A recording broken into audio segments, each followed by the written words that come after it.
नमस्कार, जय हिंद साथियों। मेरा नाम है आकाश सहकांत और आप देख रहे हैं आपका अपना यूट्यूब चैनल R2C अकेडमी। तो आज आपके लिए हम लेकर आ चुके हैं एक और नया वीडियो और इस वीडियो में हम लोग बात करने वाले हैं मैट्रिक एग्जाम, जो बिहार बोर्ड का मैट्रिक एग्जाम होने वाला है उसके लिए लेकर आए हैं सोशल साइंस यानी कि सामाजिक विज्ञान। इसमें जितने भी बोर्ड मॉडल क्वेश्चन होने वाले हैं सभी को लेकर आए हैं, यानी कि इसमें आपको लिए मॉडल पेपर है। ठीक है, ये आपका मॉडल पेपर है तो आप इसके साथ अंत तक बने रहिएगा, क्योंकि इसमें जितने भी टॉपिक को डिस्कस किया जाएगा वो काफ़ी महत्वपूर्ण होने वाला है आपके एग्जाम के दृष्टिकोण से और आपके नॉलेज के दृष्टिकोण से। तो आप इसके साथ अंत तक बने रहिएगा और आपको वीडियो पसंद पड़े तो वीडियो को लाइक कर दीजिएगा और अपने दोस्तों के पास शेयर कर दीजिएगा। और आपको बता दें कि अगर आप इस वीडियो का PDF को डाउनलोड करना चाहते हैं तो PDF के लिए आपको क्या करना पड़ेगा, हमारे टेलीग्राम को ज्वाइन करना पड़ेगा। टेलीग्राम को ज्वाइन करना पड़ेगा और आप अगर चैप्टर बाय चैप्टर PDF चाहिए आपको, ठीक है, चैप्टर बाय चैप्टर, तो उसके लिए आपको क्या करना है, हमारे मोबाइल ऐप को डाउनलोड करना पड़ेगा। मोबाइल ऐप का नाम भी R2C अकेडमी ही है, आप प्ले स्टोर पर जाकर सर्च करके डाउनलोड कर सकते हैं और टेलीग्राम पर भी R2C अकेडमी ही नाम लिखा हुआ है, वहाँ पर भी जाकर आप सर्च करके ज्वाइन हो सकते हैं। तो आप दोनों काम कर लीजिएगा जिससे आपको काफ़ी आसानी होगा पढ़ने में। तो चलिए हम वीडियो की ओर बढ़ते हैं। तो पहला क्वेश्चन आपके स्क्रीन पर ही दिया गया है, रक्त एवं लौह की नीति का अवलंबन किसने किया? रक्त एवं लौह की नीति का अवलंबन किसने किया? ऑप्शन नंबर ए में है मेजनी, ऑप्शन नंबर बी में हिटलर, ऑप्शन नंबर सी में बिस्मार्क, ऑप्शन नंबर डी में विलियम प्रथम। तो यहाँ पे हम सभी ऑप्शन को टच करेंगे। तो पहला ऑप्शन है आपको मेजनी। तो मेजनी का जो है वो किए हुए थे यंग इटली का स्थापना, ठीक है, यंग इटली और यंग यूरोप का संस्थापना कौन किए हुए थे? तो मेजनी किए हुए थे। और हिटलर के बारे में जान लेते हैं। तो हिटलर जो थे वो नाजीवाद के संस्थापक के रूप में जाने जाते हैं, यानी कि नाजीवाद के पिता कह सकते हैं आप। नाजीवाद का उत्थान जो है हिटलर ने किया हुआ था, यानी कि ऑप्शन नंबर बी हिटलर नाजीवाद के संस्थापक थे, ठीक है। ऑप्शन नंबर सी में जो है बिस्मार्क है।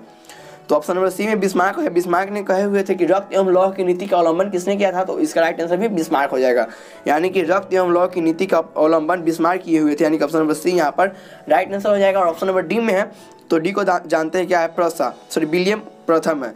तो जो विलियम प्रथम है वो प्रसा के शासक थे। विलियम प्रथम कौन थे? तो प्रसा के शासक थे। अगला देखते हैं जो क्वेश्चन नंबर 2 है, फ्रैंकफर्ट की संधि कब हुई? तो यहाँ पे हम सभी को ऑप्शन को टच करेंगे। तो पहला ऑप्शन आपके सामने 1864 को। तो देखिए 1864 को हुआ था, प्रूसिया और ऑस्ट्रिया मिलकर डेनमार्क पर युद्ध कर दिया था, ठीक है, हमला कर दिया था। कौन कौन? प्रूसिया और ऑस्ट्रिया मिलकर डेनमार्क पर हमला कर दिया, क्योंकि सेल्सविग और होल्स्टीन का जो मुद्दा था उसको लेकर दोनों ने क्या किया, डेनमार्क पर हमला कर दिया। और 1866 को हुआ था, जो काफ़ी महत्वपूर्ण है आपके लिए, आप इसे याद रखिएगा क्योंकि एग्जाम में पूछा जा सकता है। 1866 में जो हुआ था वो हुआ था सेडोवा का युद्ध। सेडोवा का युद्ध, सेडोवा का युद्ध किनके किनके बीच हुआ था? तो ये हुआ था ऑस्ट्रिया और प्रूसिया के बीच। किनके के बीच हुआ था? ऑस्ट्रिया और प्रूसिया के बीच, जिसमें प्रूसिया की जीत हुई थी और ऑस्ट्रिया की बुरी तरह से हार हुई थी। याद रखिएगा, सेडोवा का युद्ध किसके किसके बीच हुआ था? तो ये हुआ था ऑस्ट्रिया और प्रूसिया के बीच, और जिसमें जीत किसकी हुई? प्रूसिया की हुई और हार ऑस्ट्रिया की हुई। और ये युद्ध जो हुआ था 1866 को हुआ था। और अगला जो है 1870 को है। तो देखिए 1870 में भी एक युद्ध लड़ा गया था, ठीक है, जिस युद्ध को सेडान के युद्ध के नाम से जाना जाता है।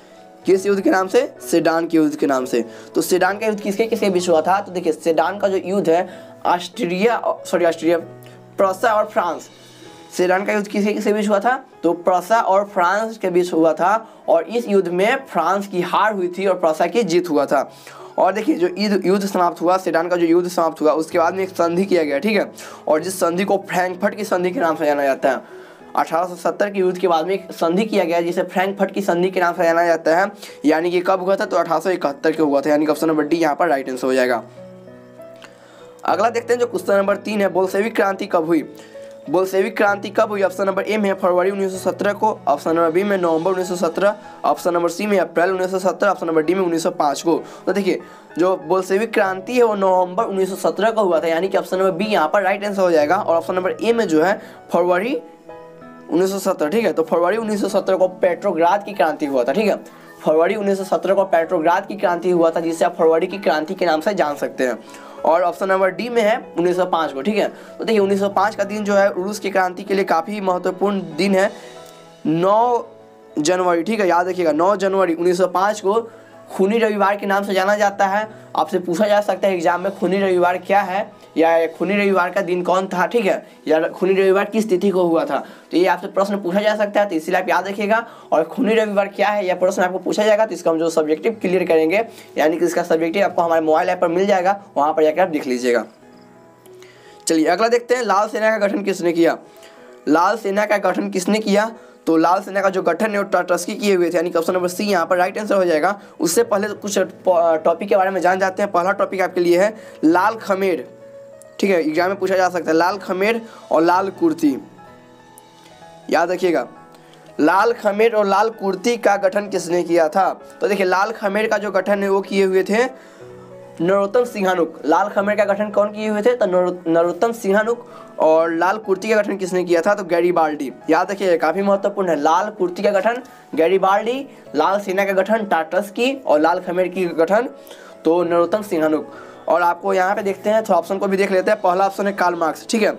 तो देखिए कार्ल मार्क्स जो थे उनका जन्म हुआ था 1818 ईस्वी को और इनका मृत्यु जो हुआ था 1883 ईस्वी को हुआ था। और इन्होंने दास कैपिटल का रचना किया हुआ था, एक पुस्तक लिखा था जिसका नाम था दास कैपिटल। दास कैपिटल, ठीक है, दास कैपिटल। तो ये काफी महत्वपूर्ण पुस्तक था। इसे समाजवादियों का बाइबल कहा जाता है। आपसे एग्जाम में पूछा जा सकता है समाजवादियों का बाइबल किसे कहा जाता है, तो दास कैपिटल को ही समाजवादियों का बाइबल कहा जाता है।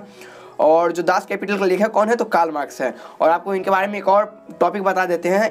जो कार्ल मार्क्स है उन्होंने एक नारा दिया था, जिस नारा का नाम है दुनिया के मजदूर एक हो, ठीक है। दुनिया के मजदूर एक हो का नारा किसने दिया था, तो कार्ल मार्क्स। तो यहाँ पर भी राइट आंसर ऑप्शन नंबर ए हो जाएगा, ठीक है। कार्ल मार्क्स ने ही दुनिया के मजदूर एक हो का नारा दिया था। ये सभी प्रश्न आपके एग्जाम में पूछे जा सकते हैं, इसलिए आपको हम बता रहे हैं। और लाल सेना का गठन टाटस्की किए हुए थे, यानी कि यहाँ पर आपका option number C right answer हो जाएगा। तो चलिए अगला देखते हैं, क्वेश्चन नंबर जो 5 है, चंपारण विद्रोह कब हुआ। चंपारण विद्रोह कब हुआ, ऑप्शन नंबर ए में 1916 ईस्वी, ऑप्शन नंबर बी में 1919 ईस्वी, ऑप्शन नंबर सी में 1918 ईस्वी, ऑप्शन नंबर डी में 1917 ईस्वी में। तो देखिए सबसे पहले ऑप्शन को देख लेते हैं। ऑप्शन नंबर ए में है 1916 ईस्वी। तो 1916 ईस्वी को जो हुआ था वो हुआ था रंपा विद्रोह, ठीक है। रंपा विद्रोह जो हुआ था वो हुआ था 1916 को, याद रखिएगा, काफ़ी महत्वपूर्ण है, आपके एग्जाम में पूछा भी जा सकता है। और 1919 में भारतीय इतिहास में काफ़ी महत्वपूर्ण दिन हुआ था, एक काफ़ी शोक भरा दिन था, ठीक है। आप इसे शोक भरा दिन कह सकते हैं। 1919 ईस्वी को 13 अप्रैल को एक क्रांति हुआ था, एक हत्याकांड हुआ था जिसे जालियांवाला बाग हत्याकांड कहते हैं, ठीक है। 13 अप्रैल 1919 ईस्वी को जालियांवाला बाग हत्याकांड हुआ था, जो आपके एग्जाम में पूछा जा सकता है, इसे भी आप याद रखिएगा। और अगला 1918 ईस्वी को, तो हम सभी जानते हैं कि 1914 ईस्वी में क्या हुआ था, प्रथम विश्व युद्ध स्टार्ट हुआ था। 1914 ईस्वी में प्रथम विश्व युद्ध स्टार्ट हुआ था, 1918 ईस्वी में समाप्त हो गया था, यानी कि ऑप्शन नंबर सी जो है 1918 ईस्वी ये हुआ था प्रथम विश्व युद्ध का अंतिम दिन, यानी कि अंतिम हुआ था, ठीक है, अंत हुआ था। और यहाँ पे देखिए चंपारण विद्रोह कब हुआ था। देखिए चंपारण विद्रोह 1970 ईस्वी को हुआ था, यानी कि ऑप्शन नंबर डी यहाँ पर राइट आंसर हो जाएगा। चंपारण विद्रोह का जो काल है वो 1970 ईस्वी है, यानी कि ऑप्शन नंबर डी यहाँ पर राइट आंसर हो जाएगा। और आपसे ये भी पूछा जा सकता है मोपला विद्रोह कब हुआ था। कौन विद्रोह फ्रेंड, मोपला विद्रोह। मोपला विद्रोह, तो मोपला विद्रोह कब हुआ था, तो 1970 ईस्वी को हुआ था। ये भी आप याद रखिएगा, काफी महत्वपूर्ण होने वाला है ये भी। तो यहाँ पर इसका आंसर ऑप्शन नंबर डी हो जाएगा। अगला देखते हैं, क्वेश्चन नंबर जो 6 है काफी महत्वपूर्ण है, स्पेनिंग जेनी का आविष्कार कब हुआ। स्पेनिंग जेनी का आविष्कार कब हुआ, ऑप्शन नंबर ए में 1769 ईस्वी को। तो देखिए 1769 ईस्वी के बारे में सबसे पहले हम जान लेते हैं। तो देखिए 1769 ईस्वी में क्या हुआ था, स्पेनिंग फ्रेम का आविष्कार हुआ था।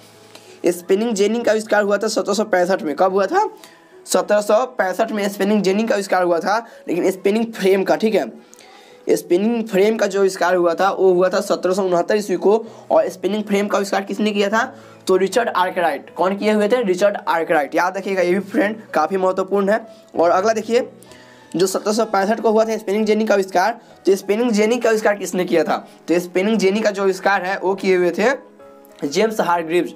कौन किए हुए थे, जेम्स हारग्रीव्स किए हुए थे स्पिनिंग जेनी का आविष्कार, यानी कि यहाँ पर ऑप्शन नंबर बी यहाँ पर राइट आंसर हो जाएगा। और अगला देखते हैं 1773 को क्या हुआ था। तो देखिए 1773 ईस्वी को जॉन के ने फ्लाइंग शटल का आविष्कार किया था। किसका आविष्कार किया था, फ्लाइंग शटल, ठीक है, फ्लाइंग शटल का आविष्कार किया था 1773 ईस्वी में। कौन, तो जॉन के ने किए हुए थे फ्लाइंग शटल का आविष्कार 1773 ईस्वी को। ऑप्शन नंबर डी में जो है 1789 ईस्वी है, ठीक है। तो 1789 ईस्वी को क्या हुआ था, तो 1789 ईस्वी स्पिनिंग म्यूल, ठीक है, स्पिनिंग म्यूल का आविष्कार किया गया था। इनका आविष्कार जो है सैमुअल क्रॉम्पटन किए हुए थे। कौन किए हुए थे, सैमुअल क्रॉम्पटन। स्पिनिंग म्यूल का आविष्कार कब हुआ था, तो 1769 ईस्वी को हुआ था। किसने किया था, तो ये हो जाएगा सैमुअल क्रॉम्पटन। अगला देखते हैं अब, तो इसका राइट आंसर आप लोगों को मालूम चल गया है, ठीक है। स्पिनिंग जेनी का आविष्कार कब हुआ था, तो 1765, यानी कि ऑप्शन नंबर यहाँ पर बी राइट आंसर हो जाएगा। अगला देखते हैं क्वेश्चन नंबर जो 7 है, सेफ्टी लैंप का आविष्कार कब हुआ, सॉरी किसने किया, सेफ्टी लैंप का आविष्कार किसने किया था? तो ऑप्शन आपके सामने, ऑप्शन नंबर ए में है James Hargreaves, option number B में John Kay, option number C में क्रॉप्टन, ऑप्शन नंबर डी में डेवी। यानी कि देखिए ऑप्शन नंबर जो ए है जेम्स हारग्रीव्स, तो अभी हम लोग बात किए हैं कि जेम्स हारग्रीव्स ने किसका आविष्कार किया था, तो ये किए हुए थे स्पिनिंग जेनी का। किसका आविष्कार किए हुए थे? स्पिनिंग जेनी का जेम्स हारग्रीव्स किए हुए थे। और जॉन के किसके किए हुए थे? तो फ्लाइंग शटल का जो आविष्कार है वो जॉन के किए हुए थे। और क्रॉप्टन, तो स्पिनिंग म्यूल का जो आविष्कार है वो क्रॉप्टन किए हुए थे। और ऑप्शन नंबर डी में जो बच रहा है डेवी, यानी कि सेफ्टी लैंप का आविष्कार किसने किया था? डेवी किए हुए थे। यानी कि आप इसे हाम्फ्री डेवी बोल सकते हैं, यानी कि ऑप्शन नंबर डी यहाँ पर राइट आंसर हो जाएगा। चलिए अगला देखते हैं जो क्वेश्चन नंबर 8 है, चीन की क्रांति कब हुई? चीन की क्रांति कब हुई? ऑप्शन नंबर ए जो हो जाएगा इसका राइट आंसर हो जाएगा 1949 ईस्वी को चीन की क्रांति हुआ था। और उससे पहले आपको हम बता देते हैं कि 1947 को क्या हुआ था, तो 1947 को अपना देश भारत आज़ाद हुआ था। और अगला जो है 1950 ईस्वी है, ठीक है।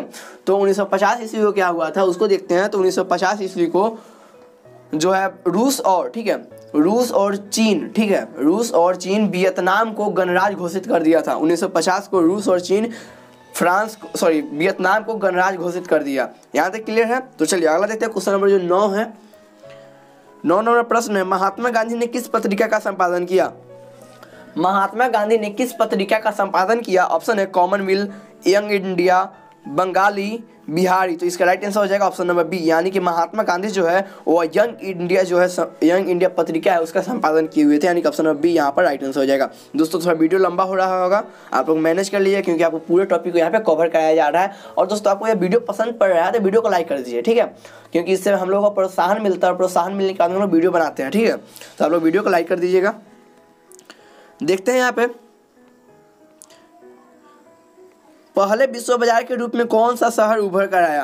पहले विश्व बाजार के रूप में कौन सा शहर उभर के आया? पहला ऑप्शन है अलेक्जेंड्रिया, अगला ऑप्शन है दिलमून, ऑप्शन नंबर सी में है जो मैनचेस्टर है, ऑप्शन नंबर डी में है बहरीन।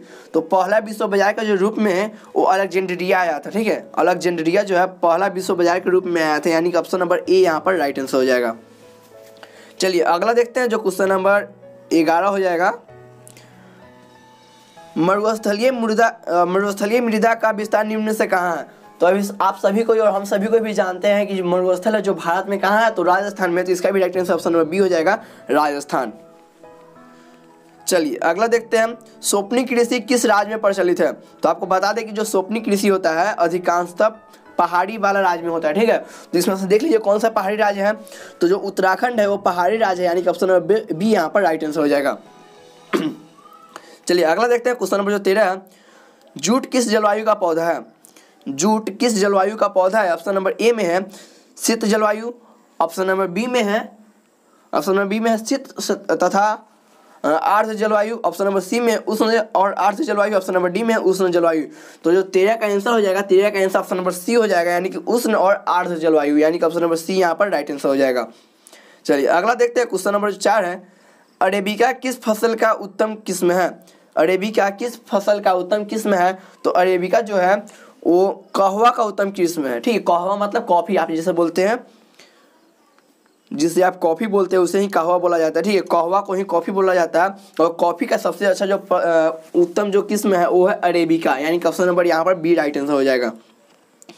अगला देखते हैं क्वेश्चन नंबर 15 है, भोपाल त्रासदी में किस गैस का रिसाव हुआ था? भोपाल त्रासदी में किस गैस का जो रिसाव हुआ था? तो ऑप्शन नंबर देखिए यहाँ पे, ऑप्शन नंबर ए में carbon dioxide, option number B में carbon monoxide, option number C में methyl isocyanate, option number C में सल्फर डाइऑक्साइड। तो देखिए जो मोपला त्रासदी जो गैस कांड हुआ था इसमें कौन सा गैस का रिसाव हुआ था? तो इसका राइट आंसर हो जाएगा मिथाइल आइसोसाइनाइट, यानी कि जो मिसाइल आइसोसाइनाइट जो गैस है उसका क्या हुआ था? रिसाव हुआ था भोपला त्रासदी में, यानी कि ऑप्शन नंबर सी यहाँ पर राइट आंसर हो जाएगा। चलिए अगला देखते हैं क्वेश्चन नंबर 16, निम्नलिखित में कौन सा उद्योग दूरभाष, कंप्यूटर आदि संयंत्र निर्मित करता है? निम्नलिखित में कौन सा उद्योग दूरभाष, कंप्यूटर आदि संयंत्र निर्मित करता है? तो ये कौन सा उद्योग हो जाएगा? तो इसका राइट आंसर 16 का जो हो जाएगा वो हो जाएगा ऑप्शन नंबर बी, यानी कि इलेक्ट्रॉनिक जो उद्योग है वो दूरभाष, कंप्यूटर आदि संयंत्र का निर्माण करते हैं, यानी कि ऑप्शन नंबर बी यहाँ पर राइट आंसर हो जाएगा। चलिए अगला देखते हैं जो क्वेश्चन नंबर 17 है, कहलगांव ताप्ती विद्युत परियोजना किस जिले में है? कहलगांव ताप्ती विद्युत परियोजना किस जिले में है? तो ऑप्शन नंबर ए में है भागलपुर, ऑप्शन नंबर बी में है मुंगेर, ऑप्शन नंबर सी में है जमुई, ऑप्शन नंबर डी में है साहेबगंज। तो इसका राइट आंसर क्या हो जाएगा? 17 का। तो 17 का राइट आंसर ऑप्शन नंबर ए हो जाएगा, भागलपुर में है कहलगांव ताप्ती विद्युत परियोजना। याद रखिए, कहलगांव ताप्ती विद्युत परियोजना कहाँ है? भागलपुर। ऑप्शन नंबर ए यहाँ पर राइट आंसर हो जाएगा।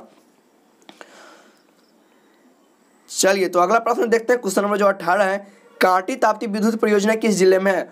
कांटी ताप्ती विद्युत परियोजना किस जिले में है? तो आपको बता दें कि जो कांटी है वो मुजफ्फरपुर जिला में है। ठीक है, तो कांटी ताप्ती विद्युत परियोजना भी किस जिला में हो जाएगा? मुजफ्फरपुर जिला, यानी कि ऑप्शन नंबर सी यहाँ पर राइट आंसर हो जाएगा। अगला है क्वेश्चन नंबर जो 19 है, उच्चवाच प्रदर्शन के लिए हैस्यूर विधि का विकास किसने किया था?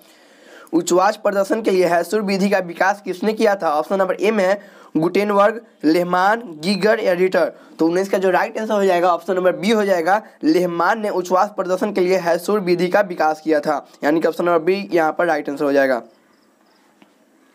चलिए अगला देखते हैं, क्वेश्चन नंबर जो 20 है, पर्वतीय छायांकन विधि में भू आकृति पर किस दिशा में प्रकाश पड़ने की कल्पना की जाती है?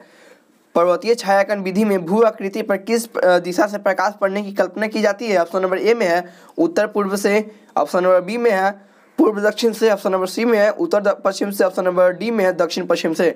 तो जो 20 है, 20 का राइट आंसर जो हो जाएगा आपके लिए, ये हो जाएगा ऑप्शन नंबर सी, यानी कि उत्तर पश्चिम से जो उम्मीद रहता है कि पर्वतीय छायांकन विधि में भू आकृति पर जो प्रकाश जो पड़ता है सूरज का, उसका जो उम्मीद रहता है वो रहता है उत्तर पश्चिम से। ठीक है, अगला देखते हैं, क्वेश्चन नंबर 21 है, और ये जो क्वेश्चन है कथन वाला क्वेश्चन है, ऐसा एग्जाम में जल्दी नहीं पूछा जा सकता है लेकिन पूछ लेता है कभी कभी, इसलिए आपके लिए हम एक कथन वाला प्रश्न भी लेकर आए हैं। निम्नलिखित कथनों को पर विचार करें। ठीक है, निम्नलिखित कथनों पर विचार करें, जहाँ सामाजिक अंतर एक दूसरे से टकराते हैं वहाँ सामाजिक विभाजन होता है। ये बिल्कुल बात सही है, जहाँ सामाजिक अंतर एक दूसरे से टकराएंगे वहाँ पर सामाजिक विभाजन भी होगा। और दूसरा, यह संभव है कि एक व्यक्ति की कई पहचान है। बिल्कुल संभव है, एक व्यक्ति की कई पहचान होती है। और अगला है, सिर्फ भारत जैसे बड़े देश में सामाजिक विभाजन होता है? बिल्कुल, सिर्फ भारत जैसे ही देश में सामाजिक विभाजन नहीं होता है, बहुत सारे ऐसे देश हैं जहाँ पे सामाजिक विभाजन होता है। यानी कि इसमें देखते हैं क्या कह रहा है, इस कथन में कौन सा कथन सही है? तो ऑप्शन नंबर जो ए है, यानी कि 1 है और 2 है, काफ़ी सही है, और ऑप्शन नंबर जो 3 है गलती है, क्योंकि सिर्फ भारत ऐसे देश में क्या है, सामाजिक विभाजन नहीं है।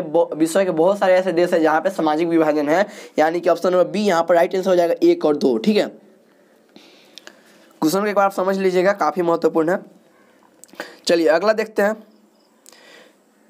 निम्नलिखित व्यक्तियों में कौन लोकतंत्र में रंग भेद का विरोधी नहीं था? निम्नलिखित व्यक्तियों में कौन रंग भेद का विरोधी नहीं था? तो इसका right answer option number D हो जाएगा, जेडी गुड्डी जो थी, और जो लोकतंत्र में रंग भेद है उसका विरोधी नहीं थी, यानी कि ऑप्शन नंबर डी यहाँ पर राइट आंसर हो जाएगा। चलिए अगला देखते हैं, जो क्वेश्चन नंबर 23 है, सूचना के अधिकार संबंधित कानून कब बना? सूचना के अधिकार संबंधित कानून कब बना? तो 23 का इसका राइट आंसर क्या हो जाएगा? ऑप्शन नंबर बी हो जाएगा, यानी कि 1905 ईस्वी को सूचना के अधिकार के संबंध में कानून बनाया गया था। चलिए अगला जो देखते हैं, काफी महत्वपूर्ण है, क्वेश्चन नंबर 24 है, नेपाल में सप्तदलीय गठबंधन का मुख्य उद्देश्य क्या है? तो नेपाल में जो सप्तदलीय गठबंधन हुआ था उसका मुख्य उद्देश्य जो था वो लोकतंत्र की स्थापना करना था, यानी कि ऑप्शन नंबर बी यहाँ पर राइट आंसर हो जाएगा। अगला देखते हैं, क्वेश्चन नंबर जो 25 है, निम्नलिखित में कौन भारतीय किसान यूनियन के नेता थे? निम्नलिखित में कौन भारतीय किसान यूनियन के नेता थे? तो इसका राइट आंसर क्या हो जाएगा? तो 25 का जो राइट आंसर होने वाला है वो होने वाला है ऑप्शन नंबर सी से महेंद्र सिंह टिकैत। ठीक है, यानी कि ऑप्शन नंबर सी यहाँ पर राइट आंसर हो जाएगा। अगला देखते हैं, ताड़ी विद्रोह। ताड़ी विद्रोह आंदोलन निम्नलिखित में किस प्रांत में हुआ? तो ताड़ी विद्रोह जो है वो कहाँ हुआ था? तो इसका राइट आंसर जो हो जाएगा ऑप्शन नंबर सी हो जाएगा, यानी कि आंध्र प्रदेश में ताड़ी विद्रोह आंदोलन हुआ था। अगला देखते हैं, जो क्वेश्चन नंबर 27 है, बिहार में पंचायती राज संस्थाओं में महिलाओं को कितनी प्रतिशत मिलती है, यानी कि सीट मिलता है? ठीक है, बिहार में पंचायती राज संस्थाओं में महिलाओं के लिए कितनी सीटें आरक्षित है? तो राइट आंसर ऑप्शन नंबर ए हो जाएगा, 50%। अगला देखते हैं, क्वेश्चन नंबर जो 28 को है, भारत में कहाँ महिलाओं के लिए आरक्षण व्यवस्था है? भारत में कहाँ महिलाओं के लिए आरक्षण व्यवस्था है? तो अभी हम लोग पढ़ा है, पंचायती राज व्यवस्था में महिलाओं के लिए 50% सीट जो है आरक्षित है, यानी कि ऑप्शन नंबर सी यहाँ पर राइट आंसर हो जाएगा। चलिए अगला देखते हैं जो क्वेश्चन नंबर 29 है। भारत में सर्वोच्च न्यायालय के मुख्य न्यायाधीश की नियुक्ति कौन करता है? भारत में सर्वोच्च न्यायालय की मुख्य न्यायाधीश की नियुक्ति कौन करता है? तो इसका राइट आंसर क्या हो जाएगा? तो वो करते हैं राष्ट्रपति, यानी कि ऑप्शन नंबर बी यहाँ पर राइट आंसर हो जाएगा। 29 का जो बी होगा राइट आंसर हो जाएगा। अगला देखते हैं जो 30 नंबर क्वेश्चन है। भारत में किस तरह का लोकतंत्र की व्यवस्था की गई है? तो भारत में जो है अप्रत्यक्ष लोकतंत्र है, ठीक है। भारत में अप्रत्यक्ष लोकतंत्र, यानी कि ऑप्शन नंबर बी यहाँ पर राइट आंसर हो जाएगा। और मात्र एक ऐसा देश है जिसका नाम है स्विट्जरलैंड, वहाँ पर प्रत्यक्ष लोकतंत्र है, ठीक है। स्विट्जरलैंड में कैसा लोकतंत्र है? तो प्रत्यक्ष लोकतंत्र है। चलिए अगला देखते हैं। इनमें कौन देश में मिश्रित राज्य व्यवस्था है, अर्थव्यवस्था, ठीक है। इनमें से कौन सा देश में मिश्रित अर्थव्यवस्था है? ऑप्शन है अमेरिका, रूस, भारत या इनमें से कोई नहीं। तो देखिए भारत में जो है मिश्रित अर्थव्यवस्था है, और रूस में क्या है? तो समाजवादी है, और अमेरिका में क्या है? तो पूंजीवादी है, ठीक है। यानी कि मिश्रित अर्थव्यवस्था कितने प्रकार की होती है? 3 प्रकार की होती है। कौन कौन? तो पूंजीवादी, समाजवादी और मिश्रित। तो पूंजीवादी अमेरिका में हो जाएगा, रूस में हो जाएगा समाजवादी, और ऑप्शन नंबर सी हो जाएगा भारत में, तो हो जाएगा मिश्रित अर्थव्यवस्था। चलिए अगला देखते हैं जो क्वेश्चन नंबर 32 के रूप में है। भारत में योजना आयोग का गठन कब किया गया था? भारत में योजना आयोग का गठन 15 मार्च 1950 ईस्वी को किया गया था, यानी कि ऑप्शन नंबर ए यहाँ पर राइट आंसर हो जाएगा। भारत उपभोक्ता संरक्षण अधिनियम की घोषणा कब हुई? भारत उपभोक्ता संरक्षण अधिनियम की घोषणा कब हुई? तो 33 का जो राइट आंसर हो जाएगा ऑप्शन नंबर ए हो जाएगा, यानी कि 1986 को भारत उपभोक्ता संरक्षण अधिनियम की घोषणा की गई थी। चलिए अगला देखते हैं क्वेश्चन नंबर जो 34 है। उपभोक्ता अधिकार दिवस कब मनाया जाता है? उपभोक्ता अधिकार दिवस कब मनाया जाता है? तो 34 का जो राइट आंसर हो जाएगा ऑप्शन नंबर बी हो जाएगा, यानी कि 15 मार्च को उपभोक्ता अधिकार दिवस मनाया जाता है। चलिए अगला देखते हैं जो क्वेश्चन नंबर 35 है। भारत में आर्थिक सुधार आरंभ हुआ। भारत में आर्थिक सुधार आरंभ हुआ, तो 35 का जो राइट आंसर ऑप्शन नंबर ए हो जाएगा। 1991 में भारत में आर्थिक सुधार आरंभ हुआ था। अगला देखते हैं बाजार व्यवस्था की महत्वपूर्ण अंग है। बाजार व्यवस्था की महत्वपूर्ण अंग हो जाएगी, तो इसका राइट आंसर ऑप्शन नंबर ए हो जाएगा। उपभोग जो हो जाएगा बाजार व्यवस्था का महत्वपूर्ण अंग है। अगला देखते हैं भारत में सेवा क्षेत्र को सामान्यतः कितने भागों में बांटा गया है? भारत में सेवा क्षेत्र को सामान्यतः कितने भागों में बांटा गया है? तो इसका 37 का जो राइट आंसर होने वाला ऑप्शन नंबर ए हो जाएगा, ठीक है। 2 भागों में बांटा गया है। चलिए अगला देखते हैं जो क्वेश्चन नंबर 38 है। निम्नलिखित में कौन प्राकृतिक आपदा है? निम्नलिखित में कौन प्राकृतिक आपदा है? आग लगना, बम विस्फोट, रासायनिक दुर्घटना या भूकंप? तो प्राकृतिक आपदा जो हो जाएगा वो कौन हो जाएगा? तो इसका राइट आंसर हो जाएगा भूकंप, यानी कि ऑप्शन नंबर डी यहाँ पर राइट आंसर हो जाएगा। अगला देखते हैं किस देश को भूकंप एवं जलमुखियों का देश कहा जाता है? किस देश को भूकंपों एवं ज्वालामुखियों का देश कहा जाता है? तो जापान को ज्वालामुखी और भूकंपों का देश कहा जाता है, यानी कि ऑप्शन नंबर ए यहाँ पर राइट आंसर हो जाएगा। नदियों में बाढ़ आने का प्रमुख कारण क्या है? नदियों में बाढ़ आने का प्रमुख कारण जो है नदी की तली में अवसाद का जमाव, यानी कि ऑप्शन नंबर बी यहाँ पर राइट आंसर हो जाएगा। अगला देखते हैं जो क्वेश्चन नंबर 41 है। वियना सम्मेलन कब हुआ था? वियना सम्मेलन कहिए या कांग्रेस कहिए, ठीक है। वियना कांग्रेस कब हुआ था? तो 1915 में हुआ था, यानी कि ऑप्शन नंबर ए यहाँ पर राइट आंसर हो जाएगा। अगला है राउरकेला लोहा इस्पात उद्योग कहाँ है? राउरकेला लोहा इस्पात उद्योग कहाँ है? तो ये हो जाएगा उड़ीसा में, ठीक है। उड़ीसा के कहाँ? तो उड़ीसा के सुंदरगढ़ जिला में, ठीक है। उड़ीसा के सुंदरगढ़ जिला में राउरकेला लोहा इस्पात उद्योग है, यानी कि ऑप्शन नंबर ए यहाँ पर राइट आंसर हो जाएगा। दुनिया में कितने देश जो है संयुक्त राष्ट्र संघ के सदस्य हैं? तो 193 जो देश है वो संयुक्त राष्ट्र संघ के देश है, जिसमें से एक भारत भी अपना देश है, ठीक है। भारत भी संयुक्त राष्ट्र संघ का एक सदस्य है। हीराकुंड बांध है, तो हीराकुंड जो बांध है आप लोग हिंदी में भी पढ़े हुएगा। हीराकुंड बांध उड़ीसा में, यानी कि ऑप्शन नंबर डी यहाँ पर राइट आंसर हो जाएगा। निम्नलिखित में कौन केंद्र शासित प्रदेश है? तो जो चंडीगढ़ है वो केंद्र शासित प्रदेश है, यानी कि ऑप्शन नंबर सी यहाँ पर राइट आंसर हो जाएगा। इनमें से किसको प्राथमिक क्षेत्र कहा जाता है? इसमें किसको प्राथमिक क्षेत्र कहा जाता है? तो देखिए कृषि क्षेत्र को प्राथमिक क्षेत्र, औद्योगिक क्षेत्र किसे बोला जाता है? तो द्वितीय क्षेत्र को औद्योगिक क्षेत्र, और सेवा क्षेत्र तो तृतीय क्षेत्र को सेवा क्षेत्र। तो प्राथमिक क्षेत्र कृषि क्षेत्र को बोला जाएगा, यानी कि ऑप्शन नंबर ए यहाँ पर राइट आंसर हो जाएगा।